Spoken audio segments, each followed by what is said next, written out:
زما مجیب زلمی سره ذاتي تنازع وه. موږ د یو کور خلک یو فیملی نه بیلونګ کوو او ما د ټارچر کېدو دپاره دته نقصان رسېدو دپاره ما دا حرکت وکړو. ما د دې ویډیو پیک جوړه کړه او اے آی باندې مې جوړه کړې ده او دا اوریجنل ویډیو ما سره شته. ملګرو تاسو په خپله کوم ملزمان چې دي د هغو بیان واورېدو په کوم کې چې مجیب زلمي باندې که تاسو وګورئ سوشل میډیا کومه ویډیو روانه ده او په هغې چې کوم الزامات لګي نو هغې چې کوم ملزمان هغه باندې اف آی آر کړی دی د مردان کوم پولیس چې دي هغو ګرفتار کړی دی او تاسو دا وخت دا ویډیو چې کوم ده زه تاسو ته پلی کوم وګورئ ښه.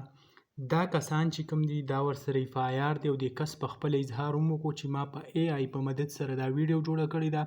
او وایي زه د دې نه معافي غواړم.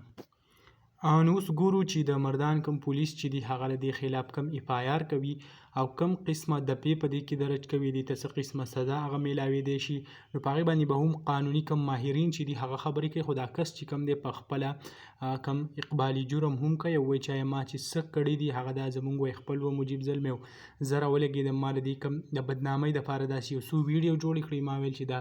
بدنام شي او کوم داسې نور اختلافات وي ورسره زما ډېر زیات نو د هغې له سببه چې کوم دی وایي ما داسې حرکت وکړو. نو اوس ګورو تاسو ټولو ته یو ځل بیا وایم چې تاسو کوم دا ویډیو چې د هغه مه شیر کوئ ځکه چې دا ویډیو پیک ده او په سوشل میډیا هغه چلیږي.